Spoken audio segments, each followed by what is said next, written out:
안녕하세요.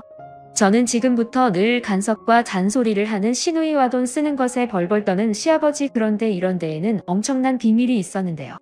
지금부터 저희 사는 얘기를 해볼게요. 그리고 결론부터 말하자면 끝내는 남편이 자기 아버지를 버리더군요. 남편이 이렇게까지 선택을 하게 된 것에는 저만 모르는 비밀이 숨겨져 있었습니다. 저라도 남편 입장이었으면 정말 그런 선택을 하지 않았을까 싶습니다. 그동안 잘 버텨온 것이 용하더군요. 남편은 이제 또 다른 인생을 살기 위해 많은 변화의 시기를 겪고 있습니다. 지금은 남편과 다시 연애 때로 돌아간 것 같습니다. 아픔을 겪고 나서 그런지 다시 설렘도 있고 앞으로의 삶도 기대가 됩니다. 저희는 만남도 남들과 다르게 예사롭지 않게 만났는데 결혼해서 사는 것도 순탄치가 않았네요. 저희는 사내 커플이었습니다. 남편의 첫인상은 참 강했어요. 누가 보면 이제 막 출소한 사람처럼 보였으니까요. 외모를 비하하는 스타일은 아니지만 살짝 남편의 첫인상은 짧은 스포츠 머리에 피부는 검은색에다 몸은 운동을 했는지 울그락불그락 하더군요. 여기에 말투가 영화에서나 나올 법한 조폭들의 말투였는데 살짝 무섭다는 생각까지 드는 사람이었지요. 남편은 저보다 3살 어리고 지방에서 일을 하다 도시로 이사를 하면서 일자리를 알아보았는데 일자리 구하기가 어려워 잠깐 배달 알바를 했었는데 이러다 계속 배달 알바만 하겠다 싶어서 일단 하던 알바 그만두고 여기저기 구직 신청해놓고 기다리고 있다가 운 좋게도 저희 회사에 어렵게 취직을 했다고 하더군요. 남편은 영업 쪽에 일을 맡게 되었는데 자신을 소개할 때 그러더군요. 자신의 외모 때문에 사람들이 처음부터 반감을 가지는데 어렵게 구한 직장인 만큼 최선을 다하겠다고 회식 때 자기소개를 그렇게 하더라고요. 그런데 생긴 외모와 다르게 쑥스러워하면서 얼굴이 홍덕모가 되었는데 나름 그 모습이 저에게는 좋은 느낌이었어요. 전혀 긴장하지 않을 것 같은 외모로 벌벌 떠는 모습을 보니 순수해 보였어요. 도시 남자들에게 보기 드문 모습이었어요. 어찌 보면 콩깍지가 그때부터 씌어지게 되었나 보네요. 저희는 회식을 잘 마치고 다들 파하는 분위기여서 저도 주섬주섬 옷을 입고 있는데 사장님이 잠깐만 얘기를 하자고 자기 옆으로 오라고 하더군요. 원래 저희 사장이 술을 안 먹을 땐 멀쩡하고 직원들 잘 챙기는데 주사가 아주 못된 버릇이 있어서 밥만 먹고 가는 직원도 있고 이런 분들은 경력이 찬 분들이라 가도 말이 없죠.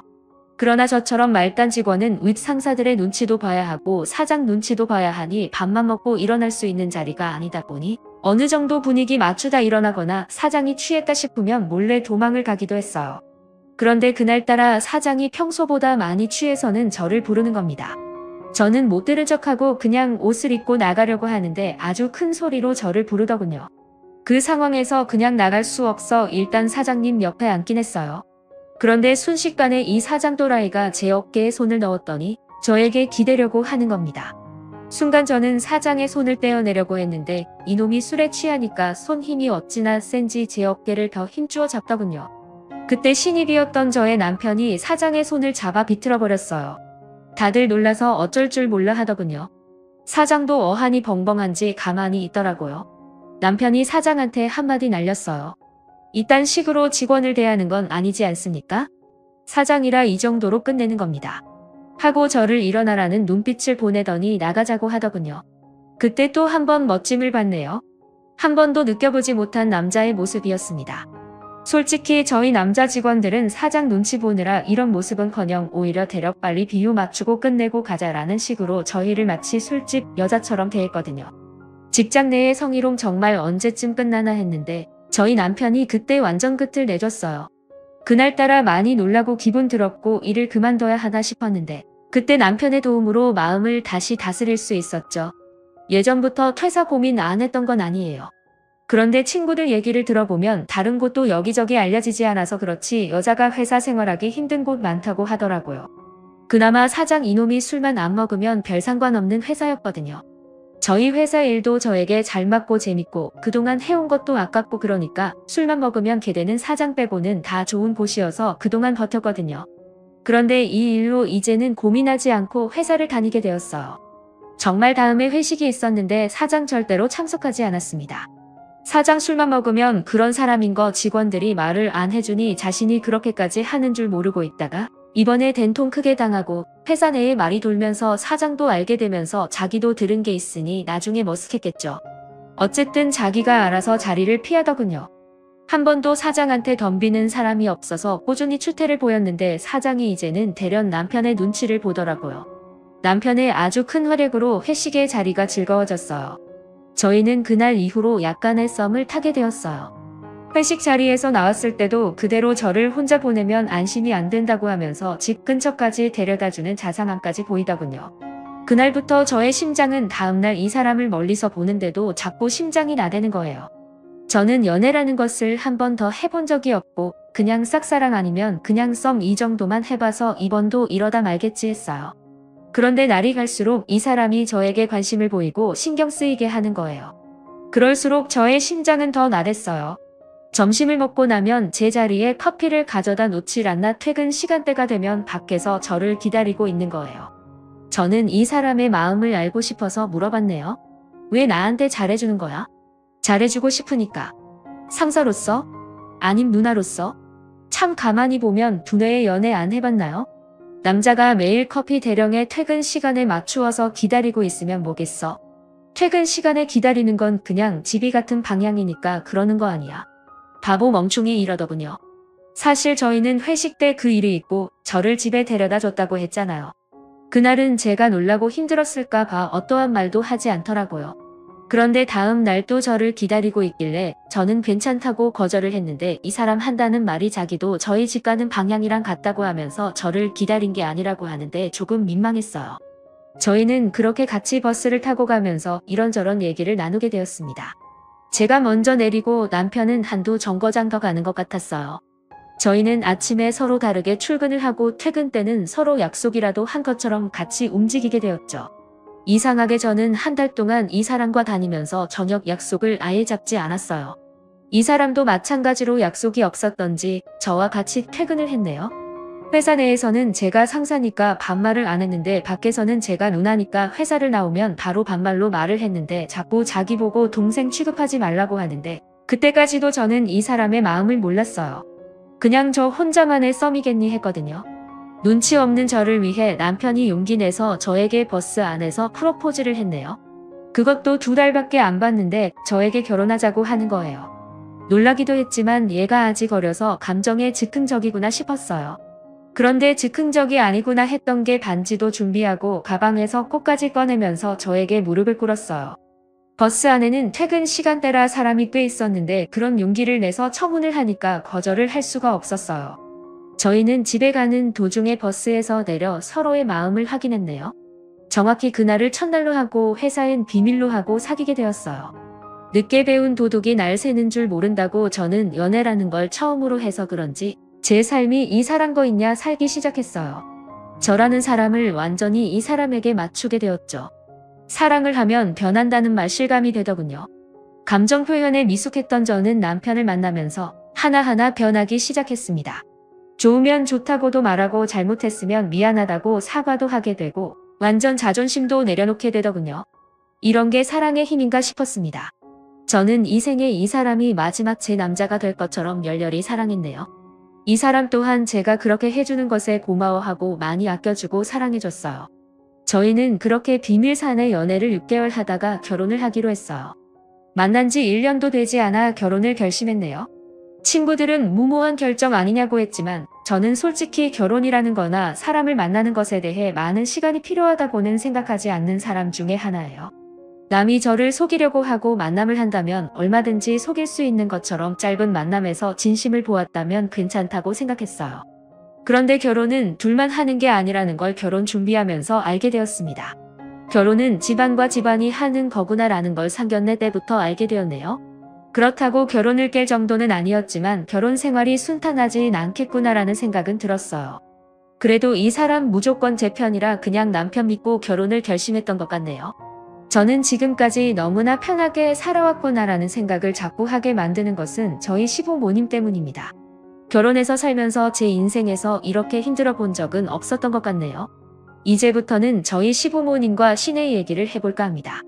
사람이 자라온 환경이 다르면 다를수록 둘만의 문제가 아니구나 싶다는 걸 연인 때는 몰랐는데 결혼하고 나서 더 절실히 느꼈습니다. 특히 서로 부딪히는 일이 많은 것 같습니다. 양가 부모 쪽에 선물을 하나 하더라도 사소한 일로 싸우게 되더군요. 시부모님이 선물을 받고 트집을 잡으니까 그냥 넘어가는 게 없었어요. 특히 생일 선물은 서로의 감정을 더 자극하게 만들더라고요. 참고로 저희 친정은 잘 사는 편입니다. 그렇다고 시댁이 못 살진 않습니다. 시댁도 저희 집 못지않게 잘 삽니다. 그런데 너무 답답한 게 돈이 있어도 쓰지를 않으려고 해요. 그런데 아꼈다 어이없게도 가족한테 당하는 일이 생기긴 하더군요. 결혼하고 처음 시어머니 생신이 있었어요. 저는 나름 생각하고 고민 끝에 값이 좀 많이 나가는 가방을 선물해 드렸어요. 소위 말하는 명품이랄까요? 그런데 시아버지 질투를 하셨는지 어머님의 가방을 보더니 돈 자랑했다고 저를 앞에 두고 말을 하는 겁니다. 정말 민망했어요. 왜 저렇게까지 저러시나 했어요.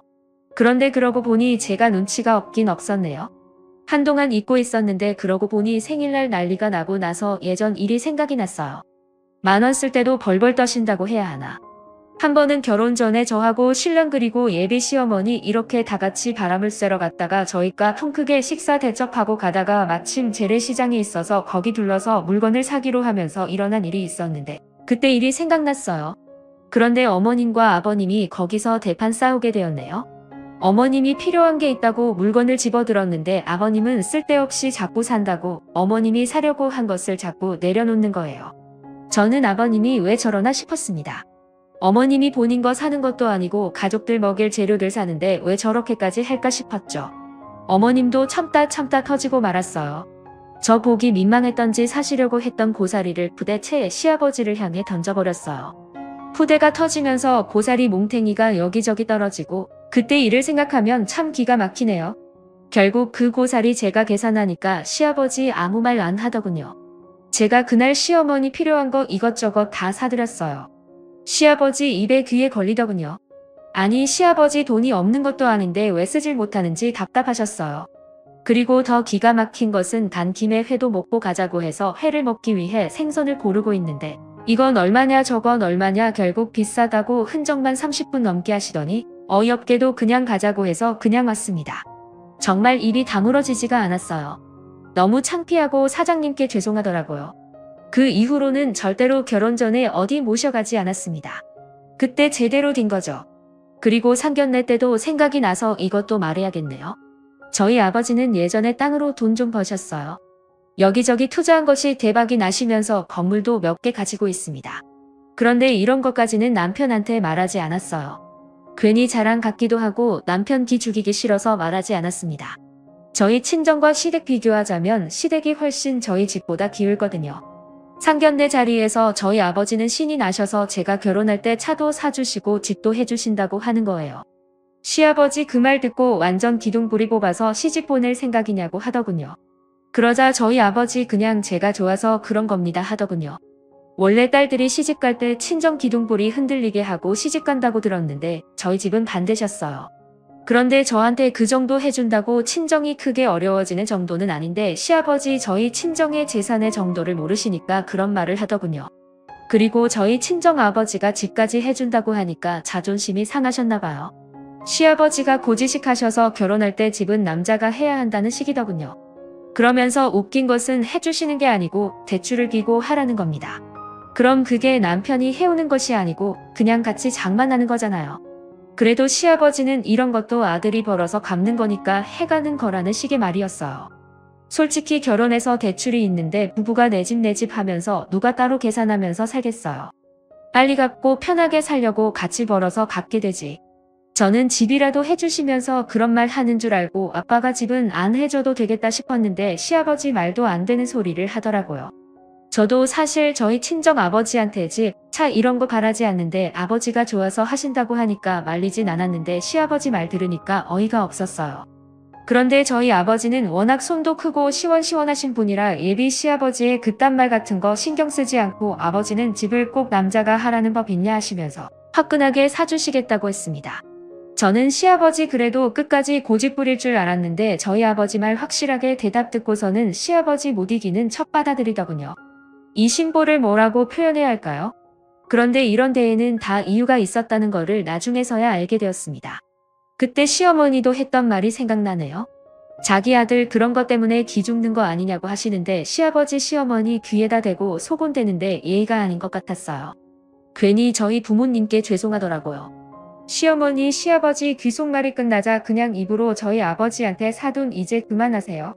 애들 살면서 집도 장만하고 어려움도 알아야 돈 귀한 줄도 압니다. 저희 시어머니 갑자기 그런 말을 하더라고요. 아무래도 시아버지한테 코치를 받고 말씀하시는 것 같았어요. 그런데 아버지의 한마디에 시어머니 말문을 닫더군요. 시어머니야, 안 사돈 저는 애들한테 돈 쓰려고 이렇게 열심히 살고 돈 모았습니다. 저는 제가 애들한테 돈 쓰는 거 하나도 안 아깝습니다. 내가 돈이 쓰고 넘치도록 있는데 왜 고생을 시킵니까? 꼭 그렇게 자린고비식으로 교육 안 해도 부모 하는 거 보고 자란 자식들은 그렇게 안 해도 돈 허투루 안 씁니다. 돈 귀한 줄 안다고요. 저는 내 자식들 행복해 하는 거 보는 게 낙입니다. 사돈도 아들 사랑한 만큼 주세요. 아꼈다 다 똥됩니다. 애들이 필요할 때 주는 게 돈을 제대로 쓰는 겁니다. 그리고 이런 건 다 내리사랑이라는 생각이 듭니다. 내가 내 딸한테 주고 훗날 내 딸이 또 자기 애한테 주고 주는 것이 얼마나 행복한지를 배우면 인간 말종 안 돼요. 아버지가 돈 있으면 주라는 말보다 돈이 쓰고 넘친다는 말에 꽂혀서는 시어머니. 아이고 사돈은 어떻게 돈을 그렇게 벌었답니까? 그렇게 많으시니까 퍼주고도 남으니까 주는 거죠. 저는 먹고 죽으려고 해도 없습니다. 말을 하니까 또 시아버지, 저희 아버지한테 지기 싫어서 자기는 돈이 있지만 애들이 고생이 뭔지 느끼게 하고 싶어서 안 주는 것뿐이라고 하더군요. 저희 아버지가 그 말을 놓치지 않고 말을 했어요. 사돈 그렇게 돈이 있으면 애들 필요할 때 주세요. 했더니 시어머니는 갑자기 화장실을 가고 싶다고 하면서 주섬주섬 옷을 챙겨 입으시더니 나가버리셨어요. 시아버지는 돈 얘기만 나오면 입에 본드를 붙여 놓으셨는지 아예 말을 하지 않으셨어요. 그때 저희 아버지는 상견례 자리에서 몇 마디 나눠보고 저희 시댁분들을 파악하고 돈에 관해서는 그 이후로 말을 섞지 않으셨어요. 저희 시아버지가 그러셨거든요. 부모를 잘 만나요. 그것도 베풀면서 하는 거지. 했어요. 자라온 환경이 달랐다는 거죠. 저희 시아버지는 어릴 적 너무 없이 자라서 굶는 날이 엄청 많았다고 하더라고요. 그래서인지 키가 너무 작으세요. 160도 안 됩니다. 자라온 환경을 듣고 나니 이해는 되지만 안 써도 너무 안 쓰니까 이제는 이해보단 답답했어요. 그날 상견례 자리에 나오신 부모님들 의상만 봐도 알 수 있었어요. 신우 한 명 있는데 딸이라는 게 자기 엄마 옷 좀 사드리고 아버지 신발도 좀 사드리지 자기만 삐깍번쩍하게 하고 나왔더라고요. 옷을 잘 안 사 입는 사람은 뭐가 좋은지도 모르겠거니와 비싸면 손이 안 가잖아요. 분명 예비 남편이 일주일 전에 옷 사 입고 나오시라고 돈을 드렸다고 했어요. 그런데 제가 봤을 때는 아무래도 그 돈을 시누이한테 드린 것 같았어요. 나중에 다시 확인해 보니 아니나 다를까 정말 그 돈을 시누이한테 부모님 모시고 백화점 가서 옷 사드리라고 돈을 드렸다는 거예요. 그 돈을 세상에 지 몸에 처바르고 나왔더라고요. 시어머니한테는 시누이 이것이 시어머니 시집 올 때나 입었던 옷이나 되려나? 알록달록 무슨 색종이도 아니고 아주 파란색 원피스에 두꺼운 허리 벨트를 하고 스카프는 어찌나 촌스러운지 무슨 보자기를 목에 메고 있는 것 같았어요. 충격이었어요. 시아버지 역시 체키무늬의 양복에 신발은 뒷굽이 다 달아서 아주 안쓰럽더군요. 솔직히 처음 만나 시장 갈 때도 그때도 놀랐거든요. 그래서 남편한테 예비 시부모니 옷이 말도 못하게 입으셨길래 이 사람 기분 상하지 않게 부모님 옷 좀 사드리고 싶은데 사드려도 되냐고 하니까 안 그래도 자기가 돈을 주면 꼭 옷은 안 사 입고 다른 데 쓰신다고 하는 거예요. 그래서 이번에 상견례 때는 입고 나올 옷은 그냥 직접 사드리라고 어른들은 자기한테 쓰는 건 잘 못 사니까 직접 사드리라고 했더니 그래야겠다고 했거든요. 그런데 이 사람이 결혼 전 계속 바쁘다 보니 결혼한 자기 누나한테 부탁을 한 모양이더라고요. 진짜 화가 나는 게 신우의 자기 식구들은 깔끔하게 신외부는 어디 선보러 나가는 것처럼 하고 나오고 신우의 역시 자기가 상견례 하는 줄 아나 봐요. 하얀 드레스 같은 옷을 입고 나왔더라고요. 아직 식도 못 올리고 결혼해서 산다고 들었는데 이런 자리가 새로웠던지 둘 다 기분 내고 왔더라고요. 5살 아이 하나 있는데 그 애도 머리에서 발끝까지 다 값비싼 브랜드로 입혔더군요. 저는 아직 애는 낳지 않았지만 어떻게 지시고 챙기면서 부모님 생각 들지 않았을까요? 신우에 하는 거 보니까 만만치 않겠다 싶었어요.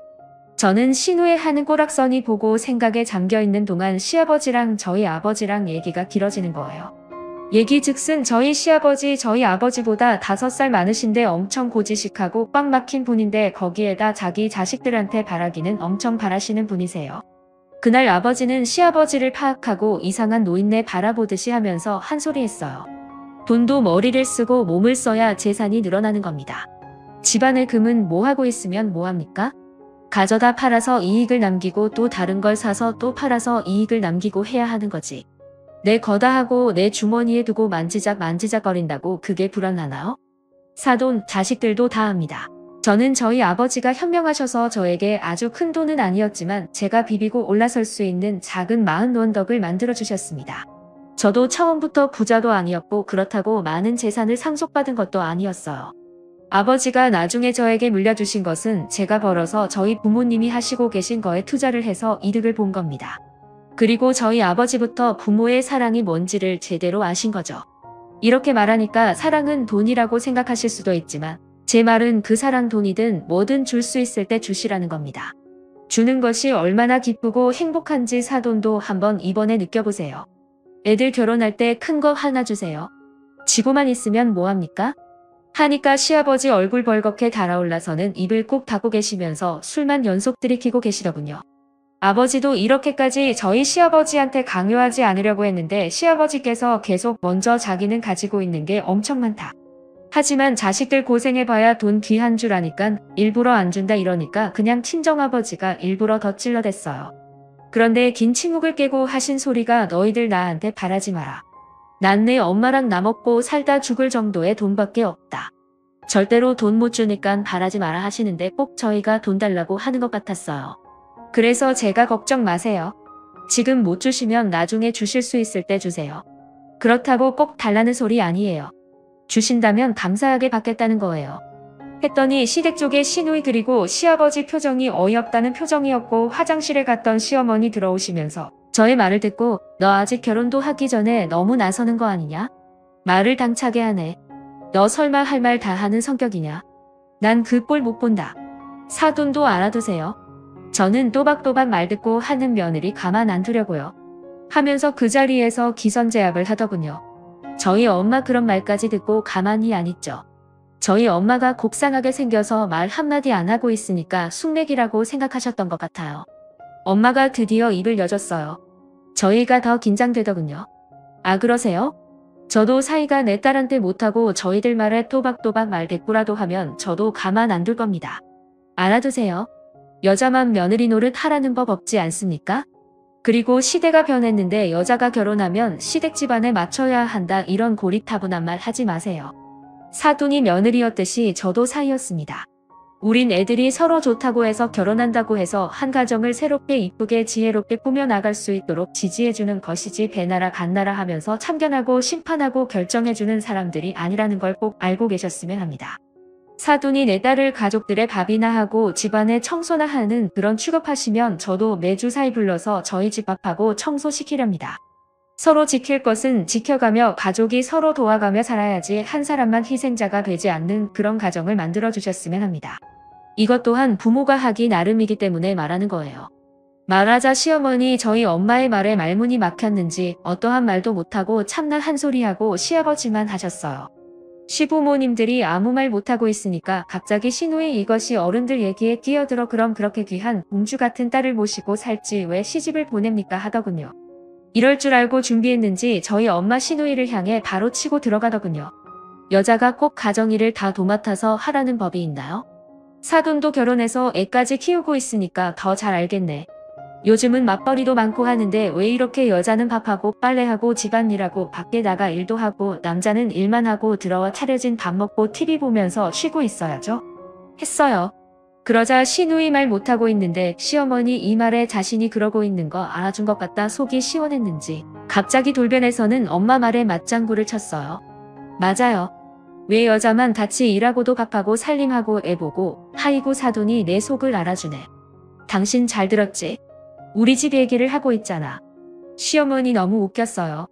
시어머니 아까 당신이 했던 말 다 잊어버리고 갑자기 저희 엄마랑 하나가 되어 신이 나서 좋아라 하셨어요. 그런 모습에 시아버지 줏대를 바로잡아 뭐야 당신 어느 편이야? 하셨어요. 시어머니 어이없는지. 뭐 편이 어딨어 나도 이제 나 혼자 다 안 할 거요. 내가 바보 멍충이처럼 헛살았어. 내가 당신보다 어리고 며느리 엄마하고 동갑인디. 지금 눈이 있으면 보라고. 내가 훨씬 언니 같잖아. 여자는 남편에 따라 다르다더니 사돈 보니까 알겠네. 우리도 돈이라면 없는 집도 아닌데 돈 있으면 뭐래 쓰지를 못하게 하는데. 내가 헛살았어. 내가 한순간에 잘못된 선택을 했어. 그게 뭐가 죄라고. 어리석었어. 이제 나도 아무것도 안 할 거니까 밥도 당신이 차려 먹고 청소도 당신이 하셔. 하자 시아버지. 이놈의 옆엔 내가 지금 여기가 어디라고. 미쳤어? 이제 늙으니까 되는 게 없냐? 그래 없다. 너 같은 인간 만나서 내가 지금 이 모습이며 이모비우 이게 뭐야? 사동 양반하는 거 발가락 때만큼이라도 따라가봐. 행여나 바느라 어떻게 될까봐 아끼는 거 너는 나 밥 먹는데 반찬 하나라도 얹어줘봤냐? 해준 밥도 트집 잡기 바쁘지. 라고 하자 갑자기 시아버지 식탁을 탁 하고 내리쳤어요. 저희는 두 분이 싸우시고 있어서 그냥 다들 아무 말 안 하고 지켜보고 있었는데 시아버지 민망했던 모양이에요. 저희 친정아버지와 비교질을 당하니까 화가 엄청 나셨어요. 그래서 그때 상견례 자리가 싸움하는 자리가 되는 바람에 혼수 이런 거 말도 꺼내지 못하고 그냥 돌아왔네요. 신우 이것도 돈 얘기 나올 때 시아버지 저희 남편한테 한 푼도 못 준다고 할 땐 아무 소리 안 하고 미소만 짓고 있더니 집안일 다 같이 하라는 저희 친정엄마 말에 발끈했던 그 모습이 아직도 선하네요. 어쨌든 상견례 자리에서 그 난리가 나고 나선 그 이후에 서로 만나는 일을 최대한 피했습니다. 만나기만 하면 저희 시부모님들께서 싸우셨어요. 그렇게 저희는 어렵게 우여곡절 끝에 결혼을 했습니다. 다행히 엄마나 아버지가 결혼해서 어떻게 살아야 한다는 말을 언급해서 그런지 시어머니 저를 일방적으로 시키지 않고 아들을 더 시키고 시간이 가면서 아버님도 자연스럽게 한 가지씩 생활 습관이 바뀌기 시작했어요. 그래서 저희 시댁은 저희 부모님 때문에 어느 순간 여자 남자 며느리 딸 이런 거 사라지게 되었는데 신우 이것이 바뀌지 않고 자꾸 잔소리를 해댔어요. 걸빗하며 시댁에 와서는 일 같지 않은 일로 트집을 잡았죠. 쉬는 날이면 자꾸 저를 시댁에 불러서 일을 시켜서 일을 잘했네 못했네 평가하고 비교하고 자기 친구들 옳게도 부잣집 여자인데 못하는 게 없다고 하면서 요즘은 되려 잘 사는 여자애들이 잘하는 게 더 많다고 하는 겁니다. 정말 시어머니도 안 하는 잔소리를 신우가 하니까 미워서 저를 시댁에 부를 때 핑계를 대고 안 간 적도 있었는데 그것도 너무 써먹으니까 안 통해서 그냥 있는 그대로 솔직하게 안 간다고 했어요. 그랬더니 한 번은 그날도 어김없이 신우가 시댁에 왔다고 오라고 해서 그날은 진짜 그냥 쉬고 싶다고 못 간다고 했습니다. 그랬더니 신우 전화해서 어른이 오라고 하면 퍼뜩 달려와야지 버르장머리까지 거론하며 저에게 말대포를 싸더군요. 저는 남편과 싸우고 싶지 않아서 제 선에서 끝내려고 몇 번은 갔는데 이번만큼은 정말 가고 싶지 않아서 안 갔어요. 신우는 가만히 보면 꼭 일만 벌려놓고 저를 불러요. 그래서 더 가고 싶지 않았어요. 신우 보면 뭘 그리도 저를 잡으려고 기선제압에 나서는지 이해가 안 돼요. 저를 잡아놓고 뭐 하려고 하는지. 그런데 가만히 시간을 가지고 보니 자기들은 왕대접 받고 저는 시댁 식구들 뒤칠 다거리로 시키려고 하더군요. 싸가지 없는 신우, 지딸 시댁에 데려다 놓고 뒤치다거리도 저한테 시키더군요. 애가 자기한테 뭘 해달라고 원하면 속모한테 해달라고 해 하면서 저에게 보내는 거예요. 아니 신우 딸이 제 딸입니까?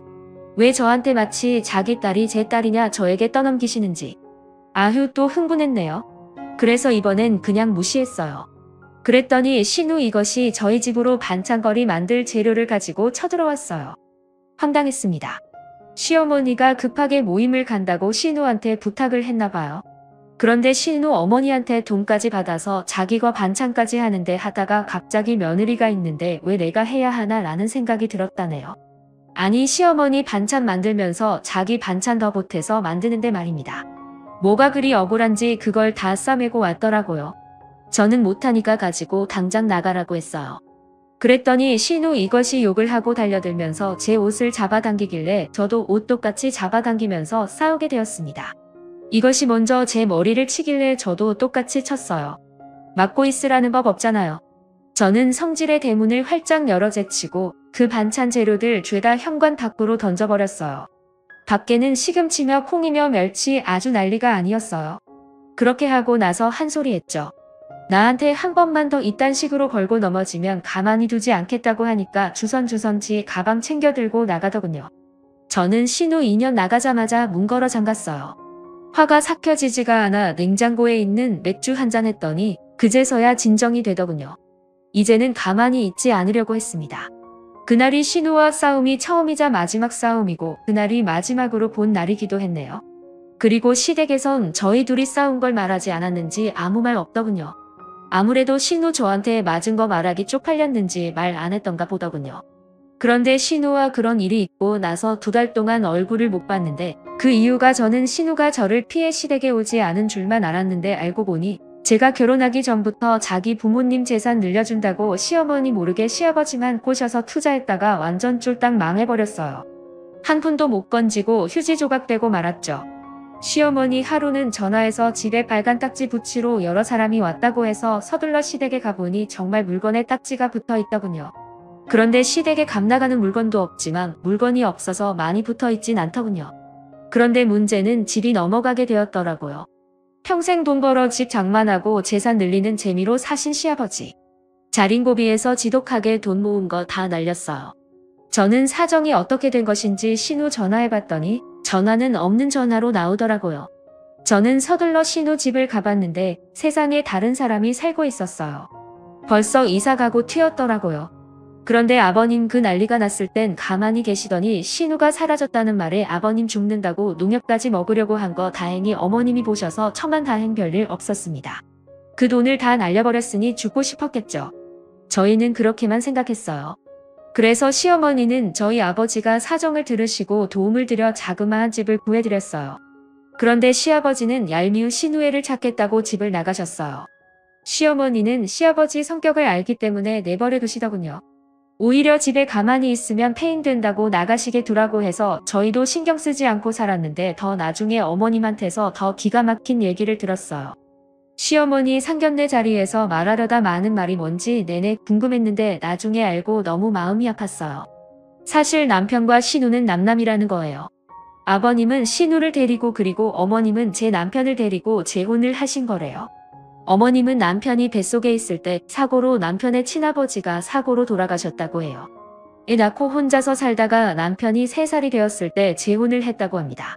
그래서 시집살이를 엄청 당하고 살아도 또다시 자식한테 아버지 없는 자리 만들어주지 않으려고 힘들어도 참고 숨죽이고 할 말 못하고 죄인처럼 살아오셨다고 하더라고요. 옛날 부모님 세대에는 다들 그러셨다고 얘기는 들었지만 저희 시어머니가 그런 분인 줄은 몰랐네요. 어렵게 비밀을 말해주더라고요. 사실 남편도 신우도 몰랐던 일인데 저희 결혼식 2달 남겨두고 갑자기 시아버지가 자식들한테 고백을 하자고 해서 알려줬다고 합니다. 그 말을 들으면서도 이상하다 생각했는데 더 기가 막힌 일이 생겼어요. 너무 어처구니 없는데 그렇게 나간 시아버지가 세상에 사람을 사서 딸하고 작정하고 일을 꾸민 거였어요. 친자식인 자기 딸한테만 재산을 주려고 일을 꾸몄더라고요. 다 빼돌려놓고 사기를 치려고 했다군요. 농약 사건도 다 쇼였던 거죠. 그런데 여기서 더 기가 막힌 것은 그 딸이 모든 것을 다 챙기고 진짜로 아버지를 버려두고 도망을 가버린 겁니다. 드라마에서나 나올 법한 얘기 아닌가요? 한순간에 낙동강 오리가 된 시아버지 이 사실이 알려질까봐 집을 나간 것더라고요. 사실이 밝혀지는 건 시간 문제였으니까요. 남편이 아무리 봐도 사건 터지고 일 돌아가는 게 미심쩍어서 저희 아버지 도움받아 여기저기 알아보았는데 이런 엄청난 일을 벌였더라고요. 남편은 얼마나 화났으면 몇십 년을 아버지로 알고 지냈는데 이런 사기를 친 것을 알고 한순간에 모든 것을 내려놓더라고요. 그래서 남편은 나쁜 아버지를 버리고 인간 같지도 않은 가짜 누나도 버렸습니다. 지금은 오히려 되려 더 행복한 것 같아요. 저희 아버지께서 저희 남편을 말없이 꼭 안아주시면서 등을 쓸어 내려주시더군요. 저희는 이제부터 새롭게 다시 가족이 되어서 다시 시작하고 있습니다. 거짓으로 시작한 거짓 사랑 끝내는데 참 오래 걸린 것 같아요. 한편으로는 차라리 너무 잘된 일이 아닌가 싶습니다. 이제부터는 저희 남편이랑 시어머니 꽃길만 걷게 해주고 싶어요. 다음 사연입니다. 안녕하세요. 가족일이라 어디서 터놓고 얘기하기도 부끄러워서 답답한 마음 좀 터놓고 다른 분들 얘기도 듣고 싶어서 이렇게 했습니다. 전 남자친구와 결혼 전제로 교제를 시작했고 양가에도 결혼에 대해 미리 알렸고 허락도 받았습니다. 원래대로라면 19년 가을에 상견례를 하고 20년 봄에 결혼해야 했었죠. 제 위로 언니가 있는데 집에 알릴 당시에 언니에겐 남자친구도 없었고 언니는 결혼 자체에 생각이 없다고 했습니다. 언니보다 먼저 결혼해도 상관없다고 언니 부모님의 허락을 받았고 결혼 계획 또한 양가 집안에 다 알린 상태라 시일이 가까워지면서 5월 단위까지는 결정된 상태입니다. 날짜 조율해서 진행하기로 했습니다. 우리 집에 인사를 드리러 가기 2주 전 갑자기 언니가 남자친구를 집에 데려와서 인사를 드리더라고요.